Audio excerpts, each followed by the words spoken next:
सद्गुरू श्री ब्रह्मचैतन्य महाराज गोंदवलेकर यांचं प्रवचन 28 नोव्हेंबर. भगवंतास पाहण्यास स्वांतर शुद्ध करावे. अंते मती सा गती असे एक वचन आहे. जन्माचे खरे कारण शोधून पाहिले तर हेच आढळेल की वासनेमुळे जन्माच्या फेऱ्यात आपण सापडलो. जन्माच्या पाठीमागे मरण हे ठेवलेलेच असते. जन्ममरणाचा ओघ सतत चाललेला आहे.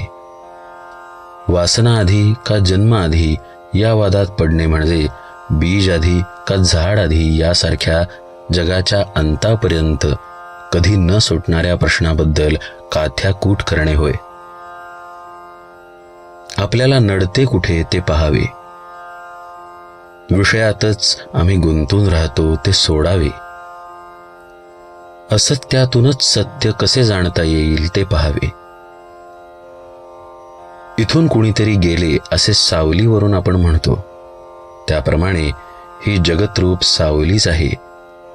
तिला असणारे खऱ्याचे अधिष्ठान जो ईश्वर, त्याला आपण जाणून घेण्याचा प्रयत्न करूया. आपल्या डोळ्यांवर विषयाची धुंदी असल्यामुळे सर्व ठिकाणी भरलेला भगवंत आपल्याला नाही पाहता येत. त्याला पाहण्यासाठी दृष्टी निराळी करावी लागते. आपण आपले अंतरंग साफ केले तर तशी दृष्टी येते. आपण कोणा स्त्रीकडे पाहू लागलो तर आपली जशी वृत्ती असेल तशी ती दिसते. कामी असेल तर ती तशी दिसू लागेल आणि सात्विक असेल तर त्याला ती मातोश्रीच दिसू लागेल. म्हणून काय की जोपर्यंत आपले अंतःकरण शुद्ध नाही तोपर्यंत आपल्याला सर्वत्र भगवंत दिसणार नाही. भगवंत सर्व ठिकाणी पाहताना तो आपल्यातही आहे हे पाहिले पाहिजे. जोपर्यंत भगवंत आपल्यात आहे हे दिसून येत नाही तोपर्यंत तो इतरात असलेला आपल्याला दिसणार नाही. म्हणून भगवंत सदा सर्व काळ आपल्यात आहे हे पाहू लागले पाहिजे. सद्गुरू सांगेल तसे वागावे, त्यामुळे आपला अभिमान नाहीसा होतो. संतांचा थोडासा कटाक्ष जो कर्ममार्गावर आहे तो याच करिता की कर्म करण्याने अभिमान येतो आणि त्या उलट गुरुआज्ञेत वागल्याने तोच अभिमान नाहीसा होतो. इथे अशी शंका वाटेल की गुरु तरी नामस्मरण करायलाच सांगतात, म्हणजे कर्मच आहे ना. वैद्याने एका रोग्याला सांगितले की तू काही खाऊ नकोस.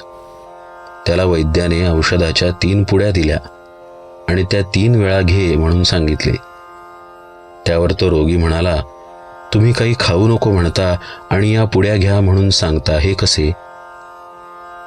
त्यावर वैद्याने सांगितले की पूर्वी जे अजीर्ण झाले आहे त्याचा नाश करण्यासाठी या पुड्या उपयोगी आहेत.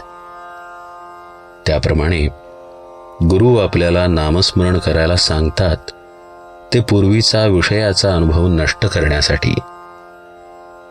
जो आपली विषय वासना कमी करून आपल्यामध्ये नामाचे प्रेम उत्पन्न करील तोच खरा सद्गुरू होय. प्रपंच व परमार्थ यांचा 36चा आकडा पाहून संतांनी तडजोड करण्याचा प्रयत्न केला. नामस्मरण करत करत प्रपंच करा, हीच ती तडजोड. जानकी जीवन स्मरण जय जय राम.